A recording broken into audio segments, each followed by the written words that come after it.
हरे कृष्णा। आज के प्रातःकाल कार्यक्रम में सबका हार्दिक स्वागत करते। ओम ज्ञानतिमिरान्धस्य ज्ञानांजना शलाकया चक्षुरुन्मीलितं येन तस्मै श्री गुरुवे नमः। जय श्री कृष्ण चैतन्य प्रभु नित्यानंद श्री अद्वैत गदाधर श्रीवासादि गौर भक्तवृंद। हरे कृष्ण कृष्ण कृष्ण हरे हरे, हरे राम राम राम हरे हरे। हरे कृष्णा। तो आज हम एक कथा करेंगे जो स्नान यात्रा के बाद जगन्नाथ जी आगे क्या क्या होता है उसके बारे में थोड़ा जानने का प्रयत्न करेंगे। सर्वप्रथम हमें जानना चाहिए कि जो हम कभी किसी से बात करते हैं तो उसकी मनस्थिति या उसकी समझ के हिसाब से बात करना बहुत आवश्यक है।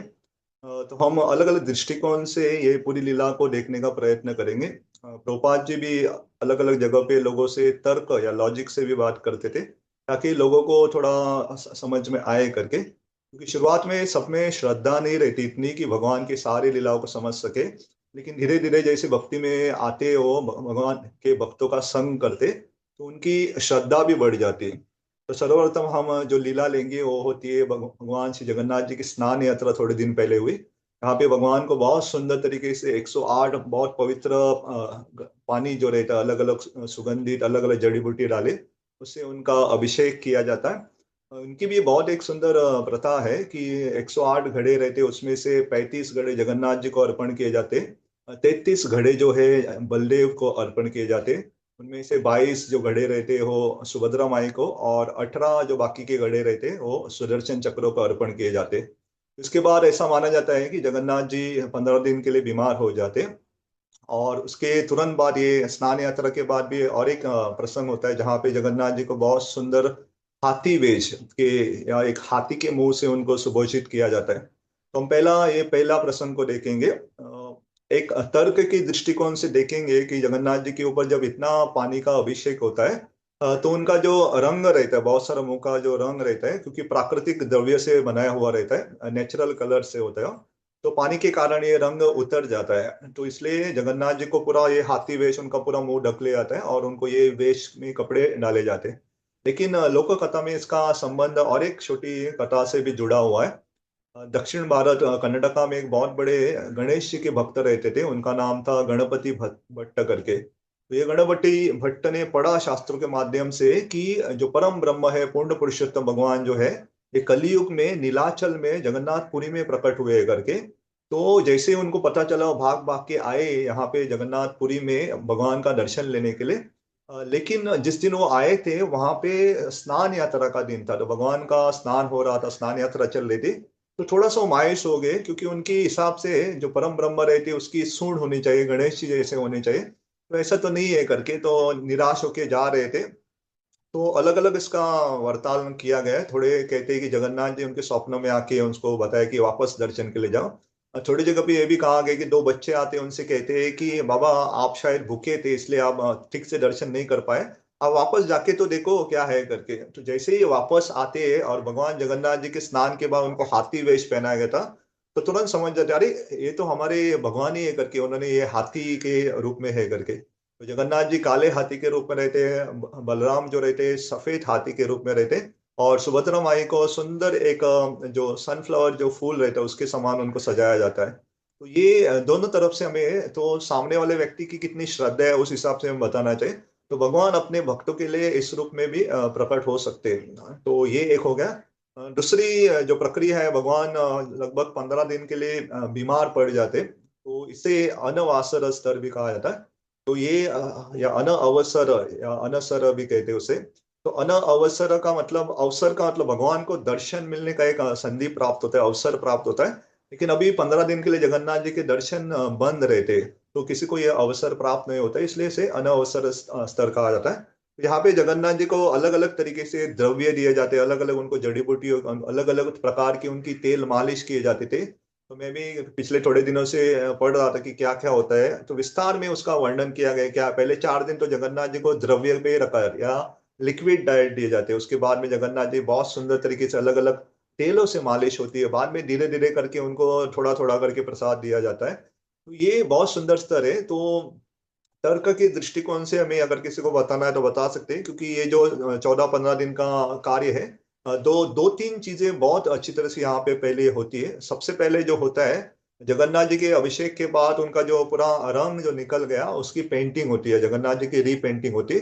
तो दो दो दिन के अवसर पे उसे एक लेप लगा के उसे सुखाने के लेते, और बाद में 15वें दिन ऐसा 7 और आखिरी 15, उसे मिला के 8 बार उनकी पेंटिंग होती। तो ये एक तरीका समझने का। दूसरा हमें जानना चाहिए कि जगन्नाथ जी का जो रसोई घर है, किचन इतना बड़ा है, तो उसे भी मेंटेनेंस की या उसे भी देख रेख की आवश्यकता रहती है। तो साल में लगभग ये 15, और बाद में रथ यात्रा के लिए जब जगन्नाथ जाते हैं तो लगभग 1 महीने के लिए जब बंद रहता है, तो उनका भी मेंटेनेंस है, उनका भी कार्यरत चालू होता है। लेकिन हमारी दूसरे सिद्धांत के दृष्टिकोण से देखेंगे तो ये भी जगन्नाथ जी सही में बीमार पड़ते। बहुत सारे वहां पे राज्य वैद्य भी आते, और एक तो एक साधारण हमारे जो डॉक्टर रहते हैं वो भी एक बार जाके जगन्नाथ जी को देखे थे, और उन्होंने जांच करके बताया कि जगन्नाथ जी का जो तापमान है सही में गर्म है, उनको सही में बुखार हुआ है करके। तो हम श्रद्धा की दृष्टिकोण से भी जानना चाहिए हमें। हमें तो श्रद्धा होनी चाहिए, लेकिन जिन लोगों को श्रद्धा नहीं रहती वो समझते नहीं, उनको थोड़ा अलग दृष्टिकोण, दोनों दृष्टिकोण से बताना चाहिए। इसका जब हम पढ़ रहे थे, इसका संबंध चैतन्य चरितामृत में भी आता है।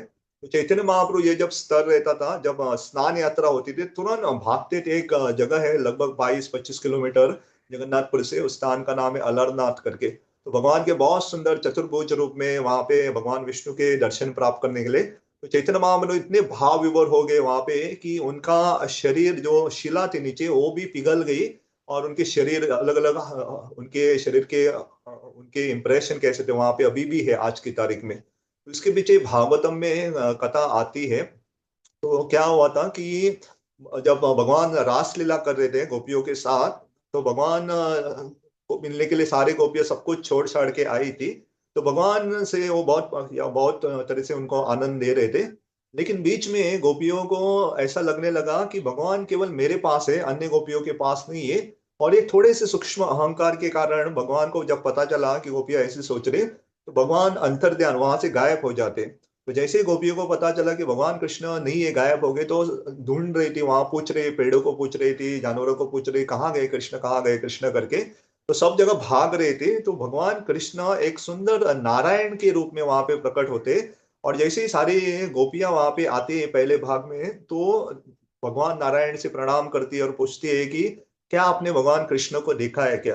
तो गोपियों की भगवान कृष्ण के प्रति भक्ति इतनी है कि भगवान नारायण स्वयं प्रकट हुए फिर भी उनसे वो आकर्षित नहीं हुए, उनसे भी वो पूछ रहे कि हमारे कृष्ण कहाँ है करके। तो भगवान नारायण ने उनको अपने हाथों से दिखाया कि उस तरफ गए करके। और उसके पश्चात बाद में जब दूसरे घट में राधा रानी स्वयं आती है, और ये नारायण भगवान जो स्वयं कृष्ण थे, वो उनको जब राधा रानी ने पूछा कृष्ण कहाँ है करके, वो दिखाने वाले थे उस तरफ गए, लेकिन राधा रानी के सामने भगवान कृष्ण चतुर्भुज रूप में नहीं रह पाए। उन्होंने जो 4 हाथ वाला जो नारायण स्वरूप था उसे बदल के वापस वो कृष्ण के स्वरूप में आए, और राधा रानी को पता चला कि ये स्वयं कृष्ण है करके। तो ये वही भाव को दर्शाता है कि आज की तारीख में स्नान यात्रा के बाद लगभग 15 दिन के लिए जगन्नाथ जी का दर्शन बंद हो जाता है। लेकिन ऐसी मान्यता है वही जगन्नाथ जी प्रकट होते अलारनाथ में। और जो फायदा या जो लाभ एक व्यक्ति को जगन्नाथ जी के दर्शन से प्राप्त होता है, वही ये अनवासर स्तर पे कोई अगर अलारनाथ में भी दर्शन लेते तो उनको भी वही लाभ प्राप्त होता है। इसलिए आज की तारीख में सारे भक्त, क्योंकि जगन्नाथ जी का दर्शन बंद है, तो जगन्नाथ जी का दर्शन अलारनाथ मंदिर में जाके वहां पे भगवान विष्णु के दर्शन लेके करते। तो इसकी अंतरंगा कारण भी हमें जानना है। तो चैतन्य महाप्रभु ये जानते थे कि ये स्तर पे ऐसे गोपियों को भगवान कृष्ण छोड़ के गए थे और नारायण स्वरूप में आए। तो ये जो अलारनाथ के जो भगवान है, ये चतुर्भुज रूप में ही कृष्ण ही है।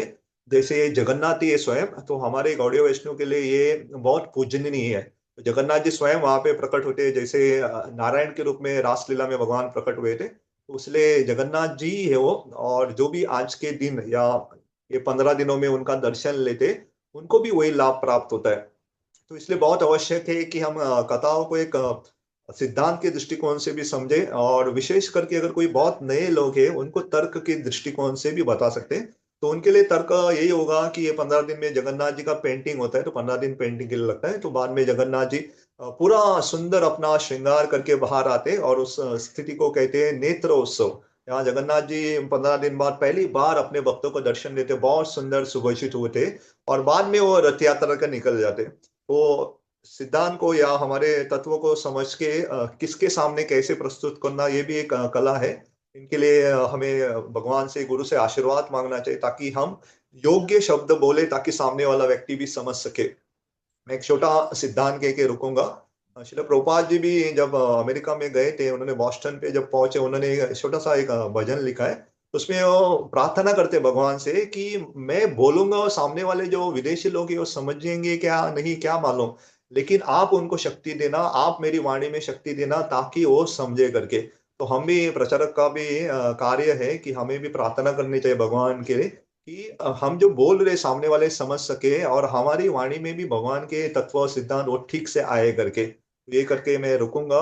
तो हम जब भी कुछ वस्तु प्रस्तुत करें तो सोच समझ के कर सकते हैं, आचार्य से प्रार्थना कर सकते हैं, भगवान से प्रार्थना कर सकते हैं कि सामने वाला व्यक्ति उसे समझ के उसकी भक्ति में प्रगति हो करके। हरे कृष्णा। प्रभुपाद जी की जय।